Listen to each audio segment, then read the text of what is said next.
Когда-то давным-давно младший сын короля преисполнился желание отправиться за границу и повидать мир. Он получил разрешение отца уехать, поцеловал родителей на прощание, сел на своего черного коня и поскакал прочь по большой дороге.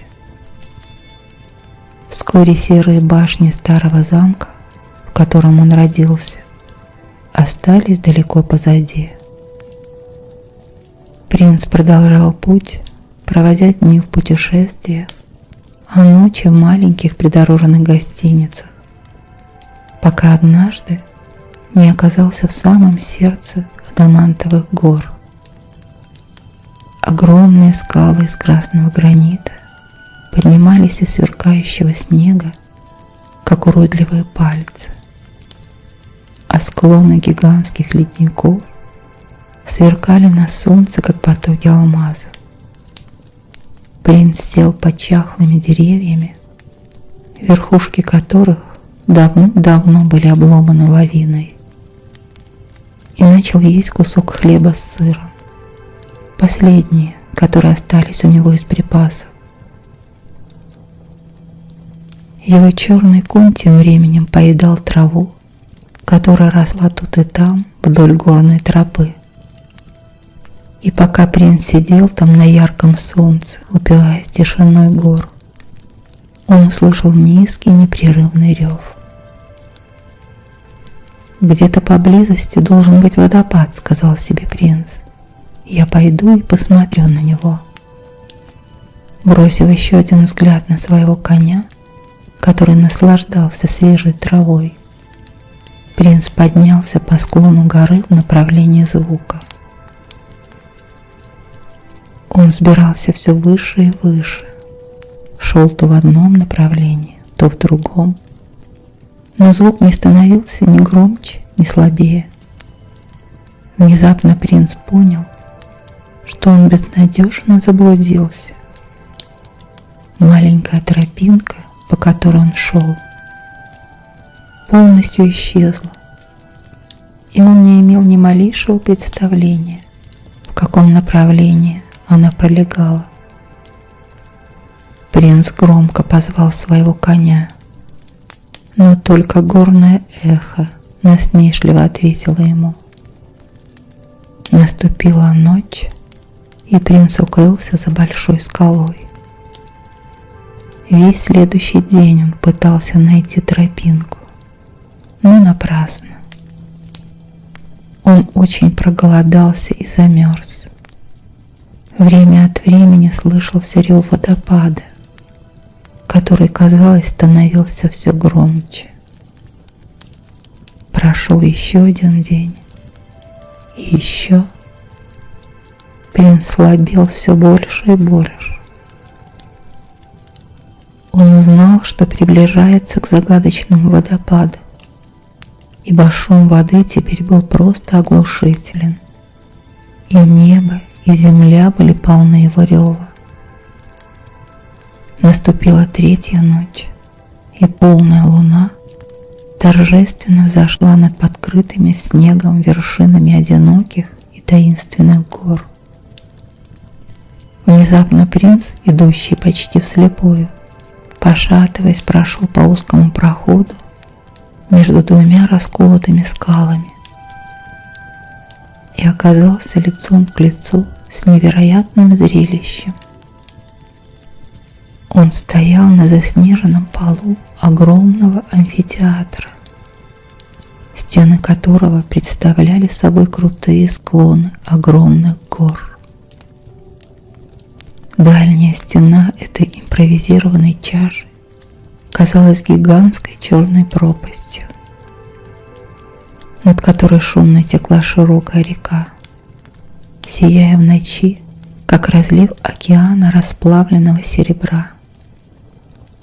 Хотя принц был очень слаб от недостатка пищи, и у него кружилась голова от рева водопада, он направился к берегу пенящегося и бурлящего озера, в которое падала вода.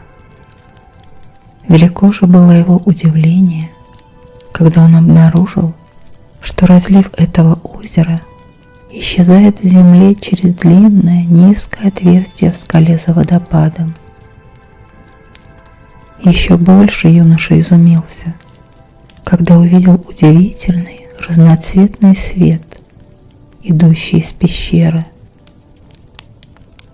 Принц направился к свету по узкой косе из белого песка, который лежал между стеной пещеры и бегущими водами таинственной реки, и обнаружил, что свет исходит от великолепного фонаря, усыпанного изумрудами, топазами, аметистами и рубинами.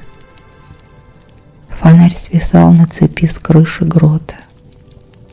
Прямо под ним на песке лежала маленькая лодка с фонарем, прикрепленным к ее носу.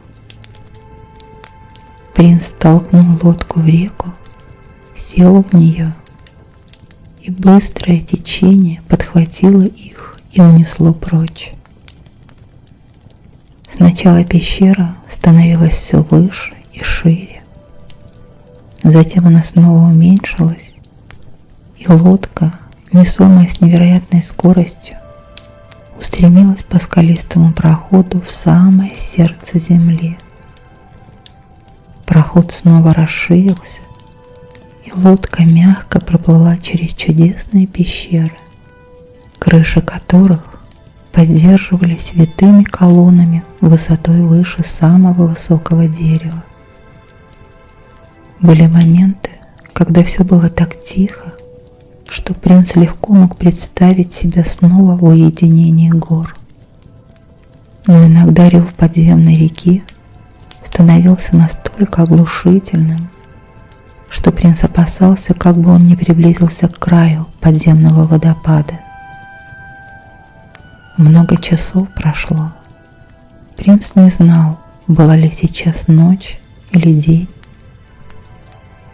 Когда лодка скользила по огромному залу, он погрузился в тревожный, непродолжительный сон. Проснувшись, принц обнаружил, что лодка плывет по черной зеркальной поверхности бескрайнего подземного океана. Все признаки пещеры исчезли. На далеком горизонте поднималось беззвездное небо подземного мира, странное прекрасное сияние.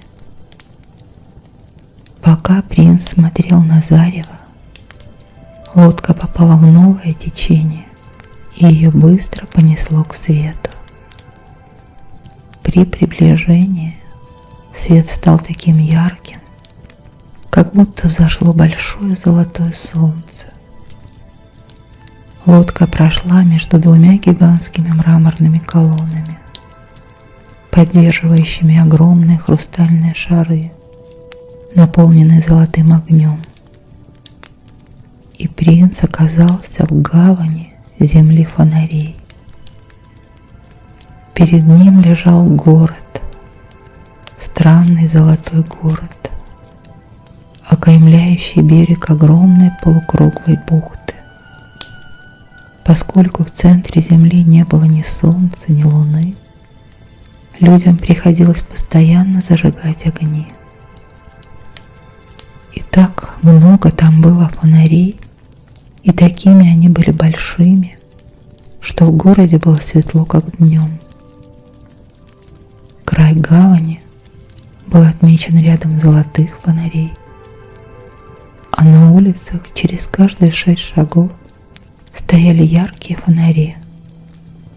На каждом доме висело по фонарю, а на церковных башнях вместо колоколов были величественные золотые лампы, которые освещали все вокруг. Более того, каждый житель этой удивительной страны носил с собой фонарь, куда бы он ни шел. Богачи несли золотые фонари, украшенные разноцветными драгоценными камнями, а бедные люди несли фонари из обычного стекла. Вдруг принц увидел великолепный корабль, движущийся ему навстречу. Нос был вырезан в форме головы дракона, а из его челюстей также свисал красивый фонарь.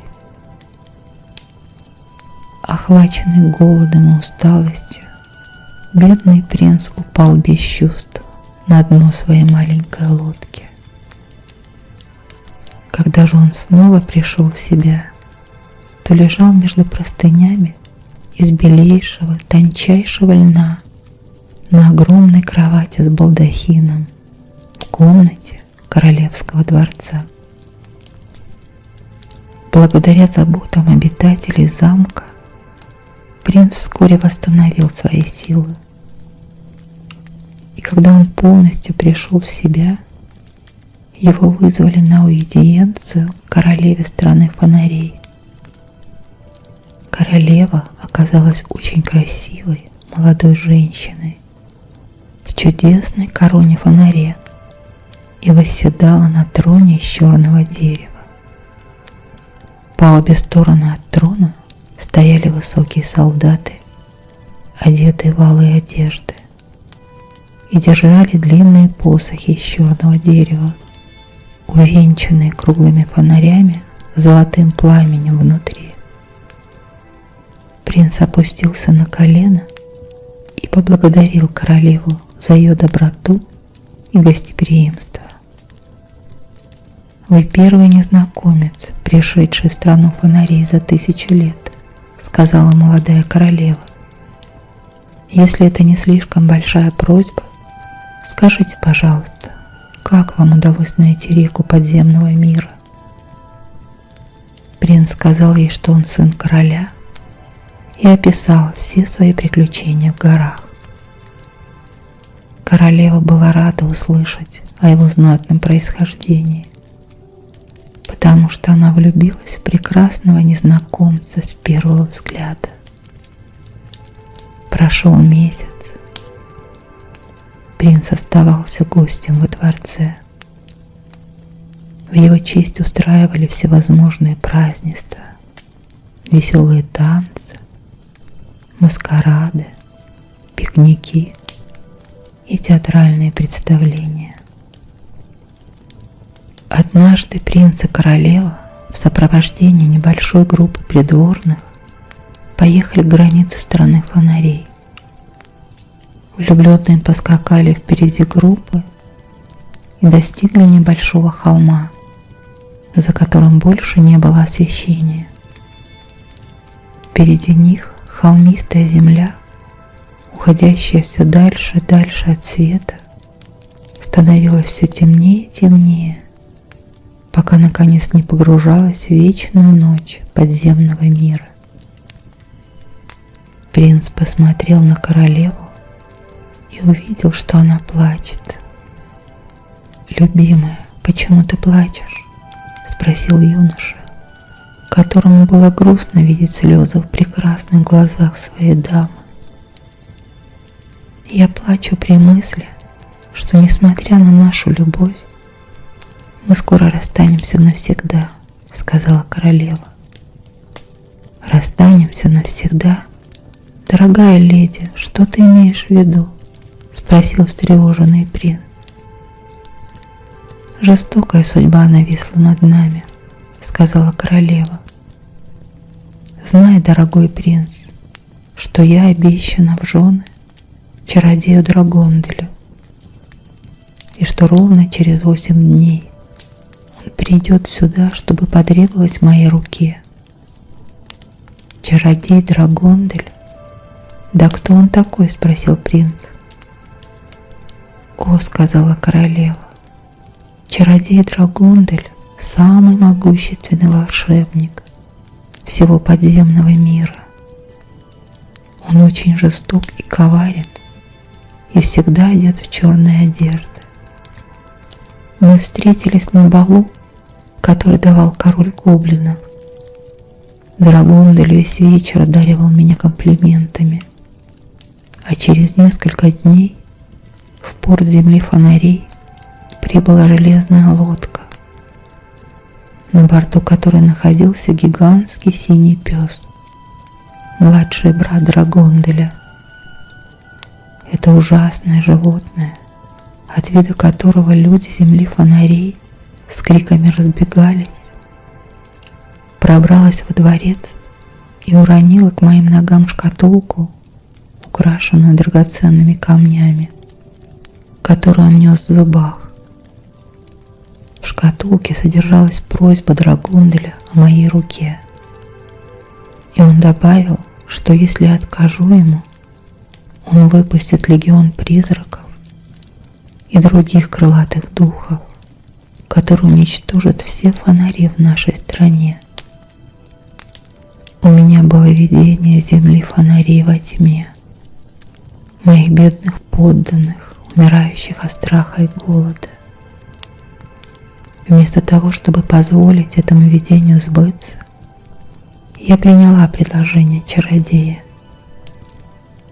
Скоро я больше никогда тебя не увижу, потому что Драгондель придет и заберет меня в свой ужасный замок, который находится на острове в темном океане.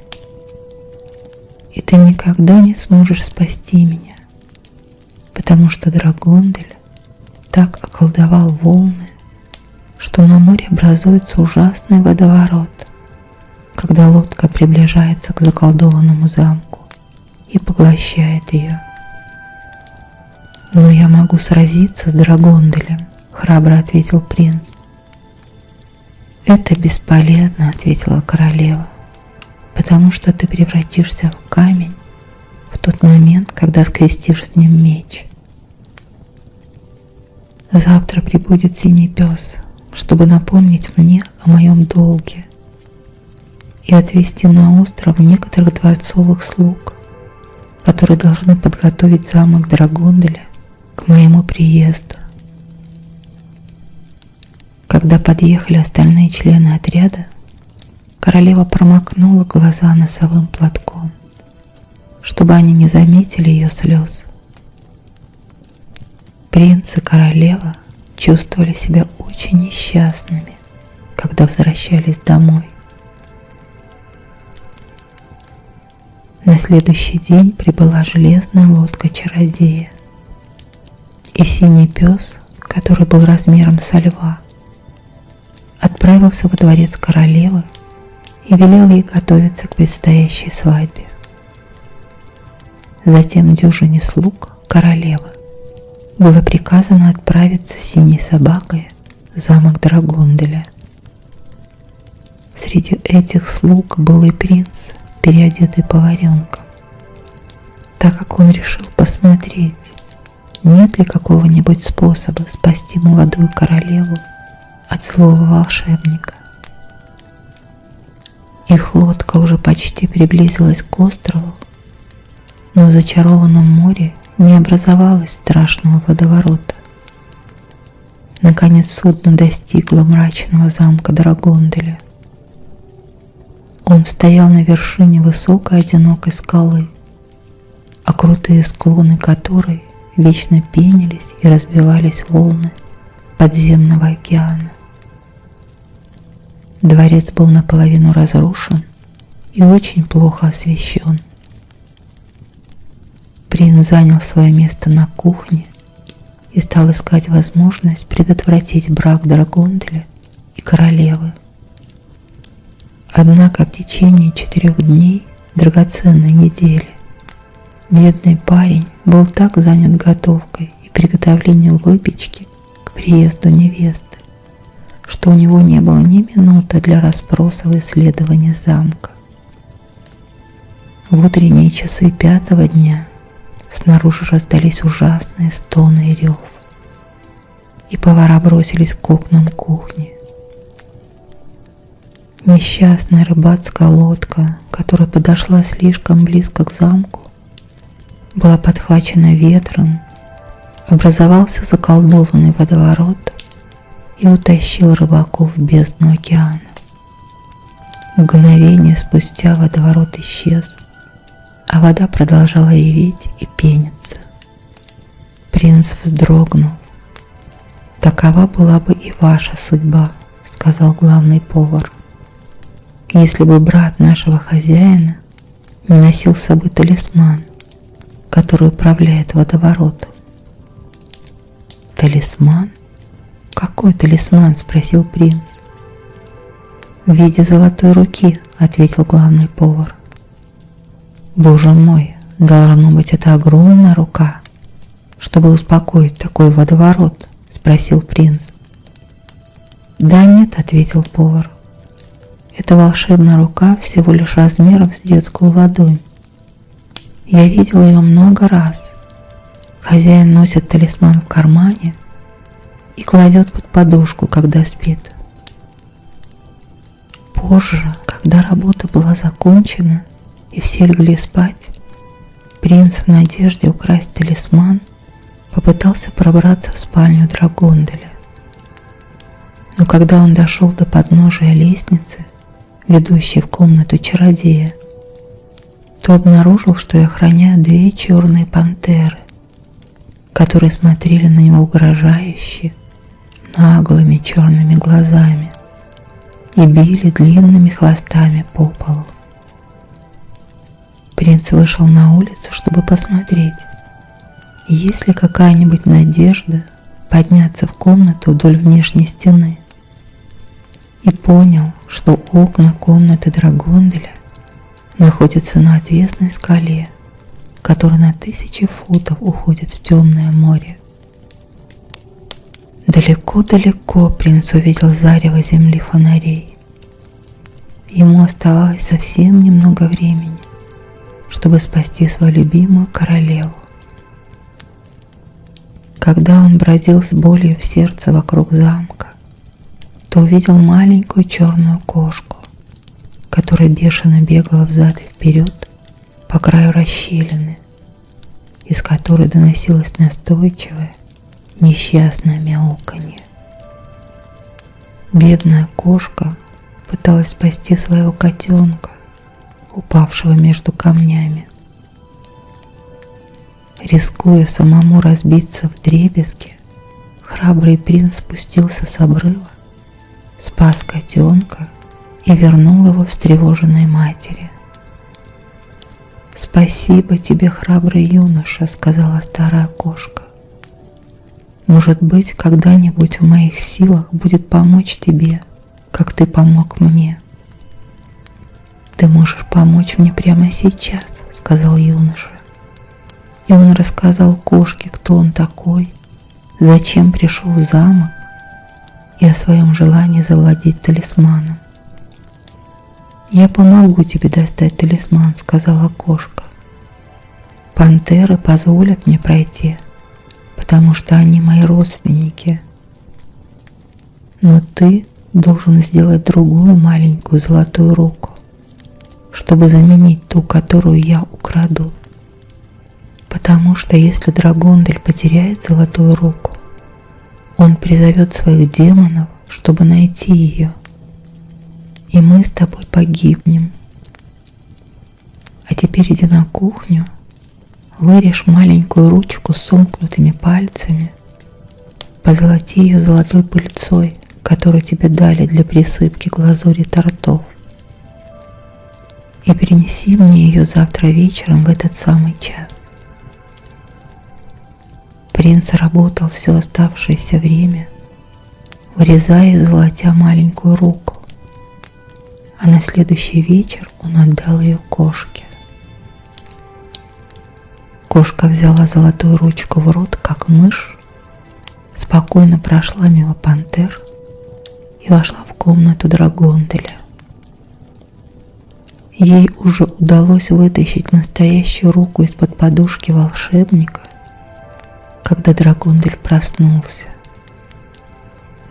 Кошка была достаточно умна и притворилась, что охотится на мышей, поэтому чародей не обратил на нее особого внимания и снова заснул.